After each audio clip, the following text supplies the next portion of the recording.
প্রবাসী ভোটার বাংলাদেশের রাজনীতিতে অংশ দিতে হবে, ভোটার বানাতে হবে, কে বলছে? কতটা বেসরম হলে প্রবাসী ভোট দিতে পারবে না পাপিয়ার মতো একটা নেত্রী বলে, আমি তো কিছু বলার নাই। এদের নির্বাচনে দাঁড়ালে এর কোনো খবর থাকবে না, কোটায় এনারা নেত্রী হন লাভ। এই বাটপার রাজনীতিবিদরা এটা আগুনে পাচার করে।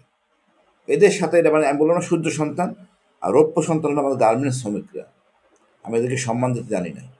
আনমিউট করতে হবে। দর্শকদের কিছু প্রশ্ন আছে আপনার কাছে। দ্বিতীয় বিষয়, যে নির্বাচন পেছানোর ষড়যন্ত্র হচ্ছে, বিএনপি থেকেও বলা হচ্ছে ফেব্রুয়ারিতে নির্বাচন হবে, আবার অনেকে বলছেন যে নির্বাচন পেছানোর একটা ষড়যন্ত্র হচ্ছে, হয়তোবা নির্বাচন আগামী বছরের ফেব্রুয়ারিতে নাও হতে পারে। বিসমিল্লাহির রহিম। আসলে নির্বাচন পেছানোর কোনো বিসমিল্লাহির রহিম। আমি ভাই সবসময় সত্য আমি বলার চেষ্টা করি, জনগণের কাছে যাওয়ার চেষ্টা করি। আমার দেশের সূর্য সন্তান হলো এই প্রবাসী ভাইরা, এর চেয়ে বড় কেউ না।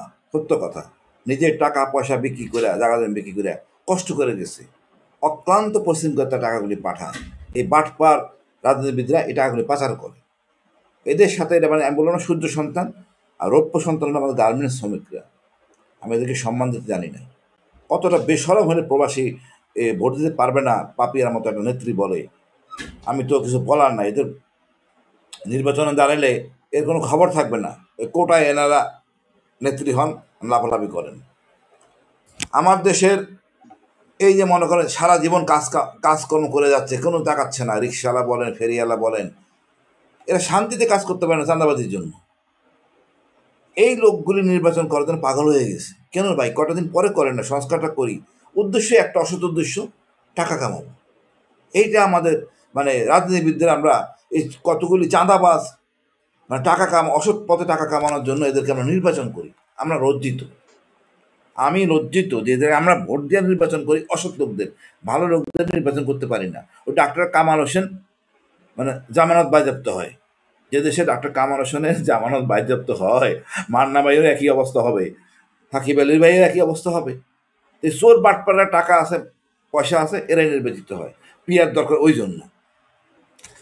আর একটা ভাই বলছেন এই সর্বশেষ ভাই জিয়া রহমানের কথা, ইনি একটা মহান নেতা। আপনি ভাবেন আমাদের আর্মিতে আমরা অধিনায়কের চোখে চোখ রেখে কিন্তু তার অধীনস্থ অফিসাররা কথা বলতে পারে না।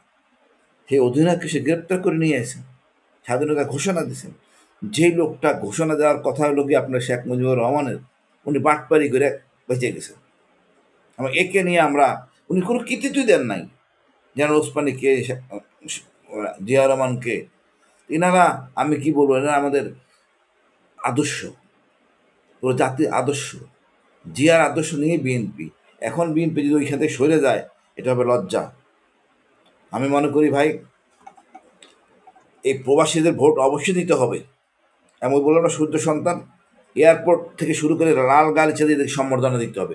হ্যারাসমেন্ট করা যাবে না। এরাই যে দেশটাকে বাঁচায় রাখছে। এরা যে ধারণ করেন না, সে বাঙালি না, বাংলাদেশি না।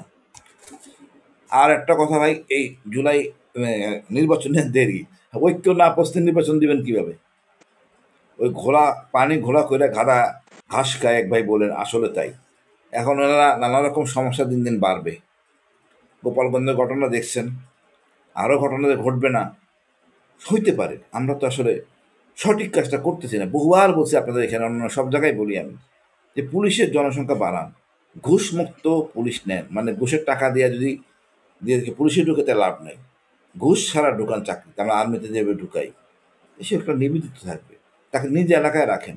একটা কাজ করলেন গোপালগঞ্জে, একটা এপি ব্যাটালিয়ন পাঠা দিতেন আগে। জানেননি তো, একটা বাংলাদেশের ভিতরে আওয়ামী লীগের ছিটমহল, সেটা হলো গোপালগঞ্জ। যদি বাংলাদেশে একটা ছিটমহল থাকে আওয়ামী লীগের, সেটা হলো গোপালগঞ্জ। এখানে আপনি যথাযথ কাজ করবেন না। এখন ওইখানে যে পুলিশ আসে, তারাও তো আবেশিত হয়। মানে অনেক সব লোক আওয়ামী লীগ, তারাও আওয়ামী লীগ হইতে বাধ্য হয়েছে, তাদের বাঁচতে হবে। ওই গোপালগঞ্জে বাসা আছে, তার বউ নিয়ে থাকে, বাসায় বাইরে যেতে হয়, বাজার করতে হয়। এখানে সে বসবাস কেমনে করবে এই লিমিটেড পুলিশ দিয়া? তো তাকে ওই আওয়ামী লীগের সাথেই থাকতে হয়। সেও কঠোর হতে পারে না। আপনার উচিত ছিল, এরকম পরিস্থিতি জানেন, জানার পরও যদি ঢাকা এপি ব্যাটালিয়ান, দাঙ্গা ব্যাটালিয়ান রেখে দিয়েছেন, একটা ব্যাটালিয়ান পাঠাই দেন, এখনও সময় আছে। এই আওয়ামী লীগের ছিটমহলটাকে নিয়ন্ত্রণ করতে হবে ভবিষ্যতের জন্য, নাহলে আরও বিস্ফোরণ রাখবে। অন্য অন্য এলাকায় নতুন ছিটমহল শুরু হবে। আমার মনে হয় সরকারের কঠোর হওয়া উচিত। এবং যুক্তিসঙ্গতভাবে রাজনীতিবিদরা ঐক্যমতে আসলে নির্বাচন দেওয়া উচিত।